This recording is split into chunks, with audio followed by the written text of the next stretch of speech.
Hello అండి, అందరికీ నమస్కారం. Welcome to public pulse media. వచ్చేసానండి. రాజధాని అమరావతికి సంబంధించిన మరొక ముఖ్యమైనటువంటి వీడియోని తెచ్చేశాను. మనం ఇక లేట్ చేయకుండా ఆ వివరాలను చూద్దామండి. ఇక్కడ మనం చూసినట్లయితే ఇదొక నర్సరీ అండి. ఈ నర్సరీ ఎక్కడుందంటే రాజధాని అమరావతిలో కరకట్ట పైన మంతెన సత్యనారాయణరాజు గారి ఆశ్రమాన్ని ఆనుకొని ఇక్కడ ఒక నర్సరీ అయితే ఉందండి. ఇది ఏపీసీఆర్డీఏ వారైతే వారి ఆధీనంలో ఉన్నటువంటి నర్సరీ. చూసారా, ఇక్కడ మొక్కలైతే ఉన్నాయండి. ఇక్కడ మీ అందరికీ చాలా వివరంగా చెప్తాను. మనం చూస్తున్నటువంటి ఈ నర్సరీలో దాదాపుగా ఒక 50,000 మొక్కలనైతే సిద్ధం చేసి పెట్టారు. చూసారా, ఇవన్నీ మనం ఎండిపోయినట్టు కనిపిస్తున్న ఇవన్నీ ఆకులు రాలిపోయాయి, కానీ చాలా ఫ్రెష్గా ఉన్నాయండి ఈ మొక్కలు. 50,000 మొక్కలని సిద్ధం చేసి పెట్టారు. రాజధాని అమరావతిలో మనం చూస్తున్నామండి, రోడ్లు ఈ సిరీస్ రోడ్లు కానీ ఎన్ సిరీస్ రోడ్లు కానీ చాలా రోడ్లు తార్ రోడ్లు వేసే స్థాయికి రావడం జరిగింది. అంటే ముగింపు దశకు చేరుకున్నాయి. ఇక అతి తొందరలో ఈ రోడ్లన్నీ కూడా నిర్మాణం పూర్తి చేసుకోబోతున్నాయి. నిర్మాణం పూర్తి చేసుకున్న తర్వాత ఇక్కడ మనం చూస్తున్నటువంటి ఈ మొక్కలన్నిటినీ కూడా రాజధాని అమరావతిలో రోడ్ల వెంబడే సైక్లింగ్ ట్రాక్స్, వాకింగ్ ట్రాక్స్ కోసం ఈ మొక్కల్ని నాటుతారండి. అసలు మీ అందరికీ చాలా ఆశ్చర్యకరమైనటువంటి విషయాలని, ఫిగర్స్ని ఈ వీడియోలో నేను మీకు తెలియజేస్తానండి. రాజధాని అమరావతిలో మొత్తం ట్రంక్ రోడ్ల పొడవు ఎంతో తెలుసా అండి? 640 కిలోమీటర్ల పొడవు అయితే ట్రంక్ రోడ్లు ఉంటాయి. ఈ ట్రంక్ రోడ్ల వెంబడి సైక్లింగ్ ట్రాక్స్, వాకింగ్ ట్రాక్స్ రోడ్డుకి 2 వైపులా రాబోతున్నాయి. అంటే ఒక వైపున సైక్లింగ్ ట్రాక్స్, వాకింగ్ ట్రాక్స్ కోసం 3 వరుసలలో మొక్కలనైతే నాటుతారు.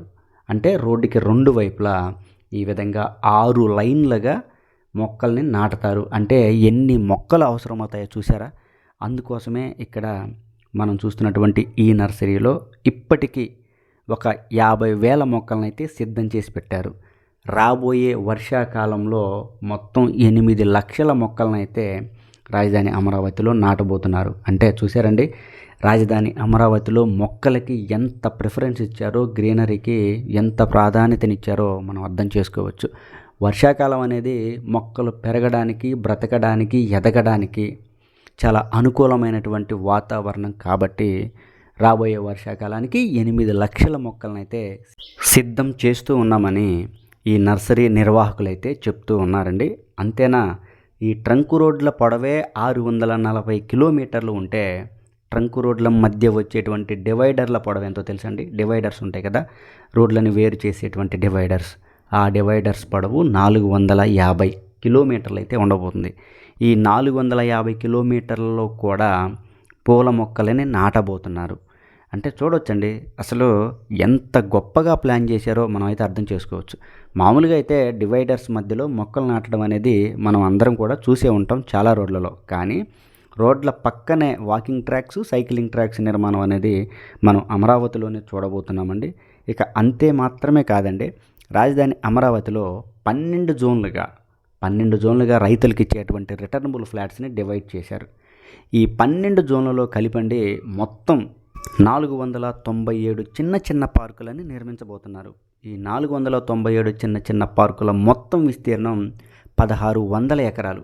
అంటే ఈ 1600 ఎకరాలను కూడా చెట్లు, మొక్కలు, గ్రీనరీతో నింపేయబోతున్నారు. చూసారండి, ఈ మొక్కలన్నీ కూడా ఇక్కడ ఏ విధంగా స్టోర్ చేశారంటే కృష్ణానది ఒడ్డునే, కరెక్ట్గా కృష్ణానది ఒడ్డునే ఎంత నీరు కావాలంటే అంత నీరు తీసుకుంటూ ఈ మొక్కలని ఈ విధంగా బతికిస్తున్నారండి. రకరకాల మొక్కలు, సాంప్రదాయ మొక్కలు, రావి చెట్లు, వేప చెట్లు, జామాయిల్ చెట్లు, టెంపుల్ ట్రీ మొక్కలు, అలాగే పూల మొక్కలు, ఇవన్నీ కూడా ఈ నర్సరీలో పెంచుతూ ఉన్నారండి. రాజధాని అమరావతిలో గ్రీనరీ ప్లానింగ్ కనుక చూస్తూ ఉంటే మనకి చాలా ఆశ్చర్యం వేస్తుంది. అంతేకాకుండా శాఖమూరు సెంట్రల్ పార్క్ అనేది 300 ఎకరాల్లో నిర్మాణం చేస్తూ ఉంటే 190 ఎకరాలని కేవలం మొక్కలు, చెట్లు, గ్రీనరీతో నింపేయబోతున్నారు. అంతేకాకుండా అనంతవరం పార్కునేమో 30 ఎకరాలు, అలాగే మల్కాపురం పార్కునేమో 35 ఎకరాలు కేవలం చెట్లు, మొక్కలతోనే నింపేయబోతున్నారు. అంటే రాజధాని అమరావతిలో ఎన్ని మొక్కలు అవసరమవుతాయో, ఎన్ని చెట్లు అవసరమవుతాయో మనమైతే క్లియర్గా చూడొచ్చండి. ఇంకా కృష్ణానది ఒడ్డున ఈ రివర్ ఫ్రంట్ ఏదైతే ఉందో వాకింగ్ ట్రాక్, దీనికి కూడా 22 కిలోమీటర్ల పొడవైతే దానిని నిర్మిస్తారు. నిర్మించిన తర్వాత ఆ 22 కిలోమీటర్లని కూడా మొక్కలు చెట్లతో నింపేయబోతున్నారు. చూసారండి ఎంత గొప్పగా ప్లాన్ చేశారంటే మొక్కలు చెట్ల కోసం రాజధాని అమరావతిలో ఇవన్నీ కూడా ఇక్కడ స్టోర్ చేసి పెట్టారు. ఇక్కడ మనం చూస్తున్నటువంటి ఈ నర్సరీలో నిరంతరం ఒక 20 మంది కార్మికులైతే పనిచేస్తూ ఉంటారు ఈ మొక్కల సంరక్షణ కోసం. చూసారా, ఇప్పుడు వేసవికాలం నడుస్తుంది కాబట్టి ఈ మొక్కలన్నిటినీ చాలా జాగ్రత్తగా బ్రతికించవలసినటువంటి అవసరం ఉంది. జాగ్రత్తగా నీళ్లు కడుతూ వీటన్నిటిని తర్వాత ఎప్పుడైతే వర్షాకాలం మొదలవుతుందో ఇక వీటన్నిటినీ రాజధాని అమరావతిలో నాటేస్తారు. చూసారండి, ఇవన్నీ జామాయిల్ చెట్లు. ఈ మొక్కలు మన నేలకి, రాజధాని అమరావతిలో ఉండే నేలకి చాలా అనుకూలమైనవి, చాలా తొందరగా ఎదగగలవు, పెరగగలవు. చూసారా, ఇవన్నీ కూడా జామాయిల్ మొక్కలు ఒక ఆర్డర్ ప్రకారం పెంచుతూ ఉన్నారండి వీటన్నిటిని. ఇవన్నీ కూడా పూల మొక్కలు. వేప చెట్లు, అసలు ఎస్పెషల్గా వేప చెట్లని చాలా పెంచుతూ ఉన్నారండి. మన థంబ్నెయిల్లో మీకు చూపించినటువంటి బ్యాక్గ్రౌండ్ ఇమేజ్ ఏదైతే ఉందో అవన్నీ కూడా వేప చెట్లు, రావి చెట్లు.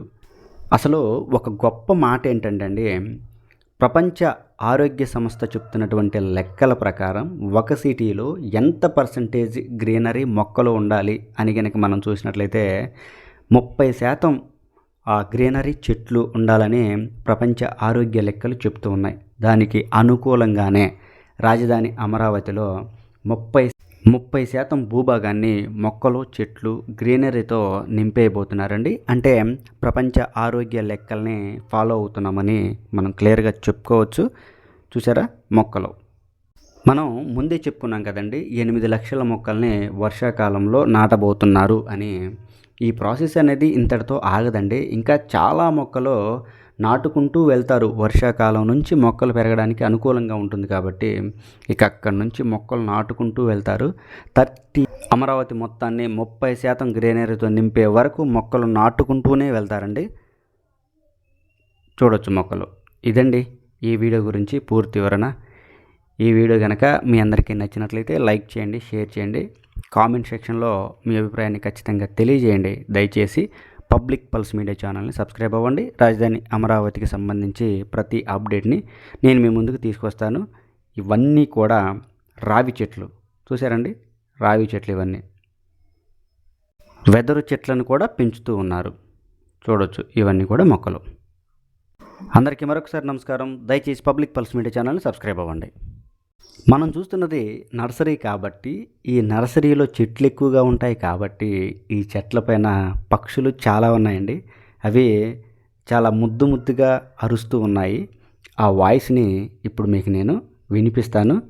హ్యాపీగా వినండి, ఎంజాయ్ చేయండి.